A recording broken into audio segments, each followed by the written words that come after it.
యోహాను సువార్త 19వ అధ్యాయము 30వ వచనము. ప్రతి ఒక్కరు బైబిల్ తెరిచి చూడండి.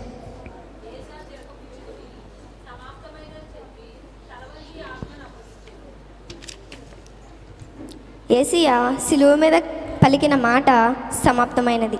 సమాప్తమైనది అనే మాట ఒకే ఒక్క మాట, సింగిల్ మాట. గ్రీకు భాషలో దాన్ని సింగిల్ మాట సమాప్తమైనది అని అంటారు.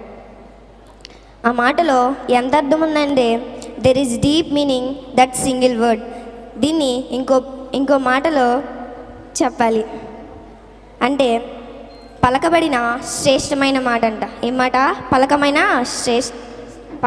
శ్రేష్టమైన మాట అని చెప్పవచ్చు. ఎందుకంటే ఫస్ట్ థింగ్ దేవుడు నోటితో చెప్పిన 6వ మాటలో పలకబడిన శ్రేష్టమైన మాట సమాప్తమైనది అని దేవుడు చెప్పాడు. ఆయన వేస్ట్ మాటలు ఏమి అంటే పనికిరాని మాటలు ఏమి ఆయన మాట్లాడలేదంట. ఆయన మాట్లాడిన మాట అమూల్యమైన మాట, ఆనిముత్యమైన మాట. చెప్పాలంటే యేసయ్య పలికిన మాటల్లో ఈ లోకములో మనము జీవిస్తున్నాడు. మనము దేవుని అడగవచ్చు, యేసయ్య నీవు బ్రతికినట్టు నేను ఎలా బ్రతకగలను అని దేవుని అడిగితే ఒక మాటలో కూడా మనమంట చెప్పలేమంట. అయితే యేసుక్రీస్తు ప్రభు పలికిన మాట అమూల్యమైన మాట, ఆనిముత్యమైన మాట, సమాప్తమైనది అని ఆయన పలికిన మాట యేసయ్య నిరాశతోనూ బాధతోనూ దుఃఖముతోనూ అని దేవుడు పలకలేదండి. అయితే ఆయన విజయోత్సవముతో కేక వేసాడండి. It's cry of victory. విజయం సాధించాలి అన్నట్టుగా సమాప్తమైనది అని పలికాడండి. ఏదైనా ఒకటి సాధించాలి అంటే సాధించాలి అనే ఒక కోరిక, పట్టుదల మనకు ఉంటుంది. మనం ఎందుకు పుడతామో ఎందుకు బ్రతుకుతామో కూడా తెలీదు. అయితే మనం ఒక దాని గురించి బ్రతుకుతున్నామంటే దాన్నే సాధించాలి అని సాధించాక దాన్ని మనం at the end of success. అయితే మనము ఏదైనా ఎగ్జాంపుల్ రన్నింగ్ రేస్ పెట్టుకున్నప్పుడు ఫస్ట్ వచ్చామంటే, మన పాలుబద్దం మీద మనం ఫస్ట్ వచ్చామంటే దానికి చెప్పలేనంత ఆనందం వస్తుందండి. అప్పుడు మన ఆనందానికి హద్దులే ఉండవు. గెలిచాను, సాధించాను అనే అనుభవాలలో యేసుక్రీస్తు వారు పలికిన మాట, ఈ మాటలో ఏమేమి ముగిశాయి అని మనము ఆలోచిస్తే 2 విషయాలను మనము చూడవచ్చు. ఫినిష్ అంటే సమాప్తము అని యేసయ్య అన్నాడండి. యేసయ్య ఐఎమ్ ఫినిష్ అని అనలేదు. యువర్ ఫినిష్ అంటే సమాప్తం అయిపోయింది, ఇది ఇంకా అయిపోయింది. ఎందుకంటే ఆయనకు తెలుసు ఆయన మళ్ళీ బ్రతికి తిరిగి వస్తాడు. సమాధిలో ఉన్నప్పుడు ఆయన మూసిన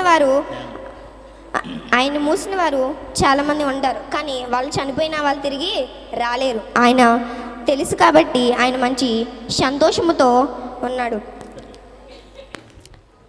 ఆయన శిక్షించే శక్తి ఈ ప్రపంచంలో ఎవరికి లేదండి అని ఆలోచిస్తే యేసుప్రభు వారు పలికిన శ్రమల్లో ముగిశాయి. ఆయన పొందిన శ్రమలు, బాధలు, హింసలు ఇవన్నీ కూడా ముగించబడ్డాయి. ఇంకో ముఖ్యమైన విషయం ఏంటంటే ఇట్ ఈస్ ఫినిష్డ్ అని ఎందుకు చెప్తారంటే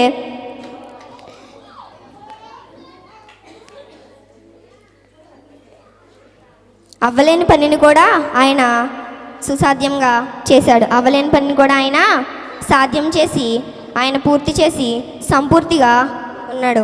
మన భూలోకాన్ని ఎందుకు వచ్చాడంటే మనల్ని రక్షించడానికి, మనం చేసిన పాపాలని తొలగవేయడానికి దేవుడంట భూలోకానికి వచ్చాడంట. ఆయన సిలువ వేయబడినప్పుడు ప్రార్థన చేశాడు. ఆ ప్రార్థన ఇంకా కొన్ని గంటల్లో తనని సిలువ వేస్తారు అని తెలిసి కూడా దీర్ఘ ప్రార్థనలో ఆయన మునిగిపోయాడంట. అయితే ప్రార్థన ఎందుకు చేయాలి? ప్రార్థన అవసరమా? ప్రార్థన యొక్క ప్రాముఖ్యత ఏంటి? ప్రార్థన నిజంగా క్రైస్తవ జీవితంలో ఒక గొప్ప గెలుపును ఇస్తుందా అని మనం అనుకోవచ్చు. అయితే దేవుడు మనకి ఎగ్జాంపుల్ అయిపోయాడు.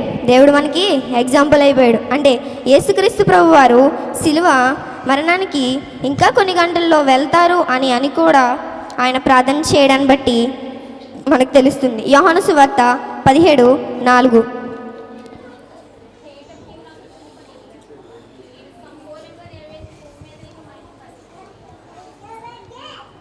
నీవు చేయడానికి ఇచ్చిన పని ఆయన సంపూర్తిగా చేశాడంట, ఆయన సంపూర్తిగా నెరవేర్చాడంట. అయితే సమాప్తమైనది అనే మాటకి ఇదొక అర్థం. కొన్నిసార్లు కొంతమంది వర్క్ మొదలెడతారు, వర్క్ పూర్తి అవ్వకుండానే సగంలో ఆపేస్తారు. కొంతమంది వర్క్ మొదలెడతారు, అది పూర్తయ్యే వరకు కూడా ఉంటారంట. అయితే ఈయన ఏం చేశాడు? ఆ పనిని ఎందుకైతే వచ్చాడో భూలోకానికి, ఆ పనిని సమాప్తం చేసి సంపూర్తి చేసి వెళ్ళాడంట. అయితే అతను సంతోషంగా కూడా సమాప్తమైనది అని సిలువలో ఉన్నప్పుడు చెప్పాడండి.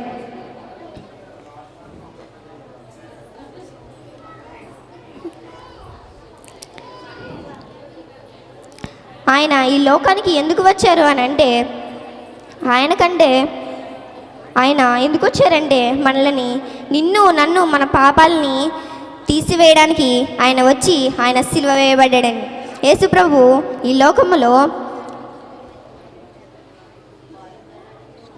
లోకంలోనికి రావడానికి ముఖ్య ఉద్దేశం ఏంటంటే ఈ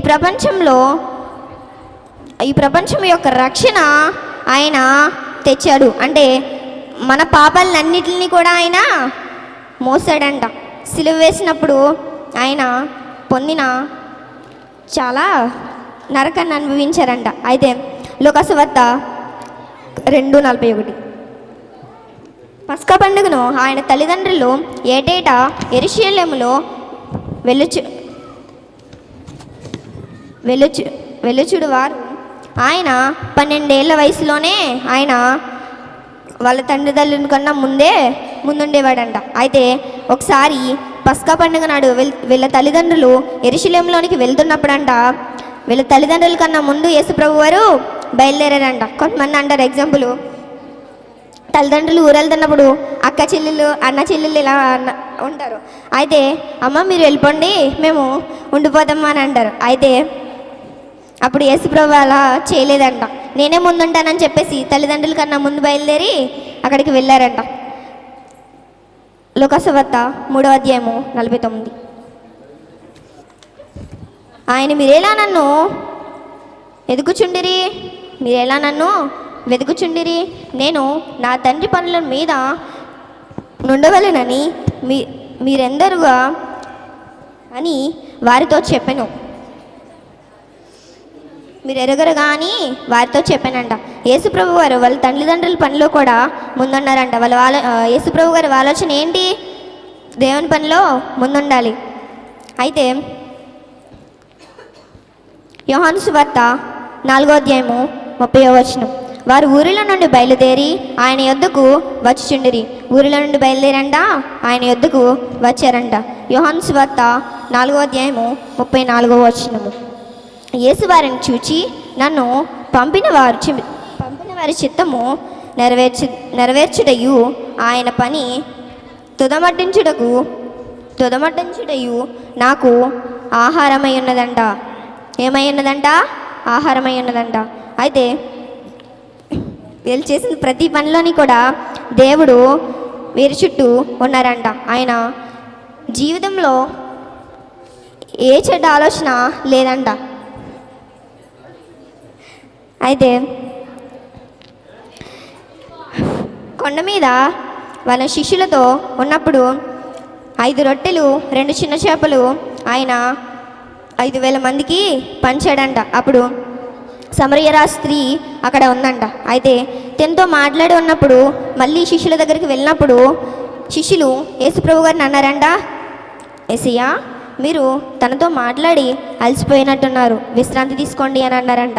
అయితే యేసుప్రభు మాట్లాడిన సమరయ స్త్రీలు వారు మనస్సు మారిపోయిందంట. సమరయ స్త్రీతో యేసుప్రభు గారు మాట్లాడగానే సమరయ స్త్రీ మాట, యేసుప్రభు గారు చెప్పిన మాట సమరయ స్త్రీ విని ఆమె కూడా సువార్త చెప్పడానికి ఎక్కడికి వెళ్ళిందంట? ఆమె గ్రామానికి వెళ్ళిందంట. సుకార్ అనే ప్రాంతానికి యేసుప్రభు వెళ్ళారు.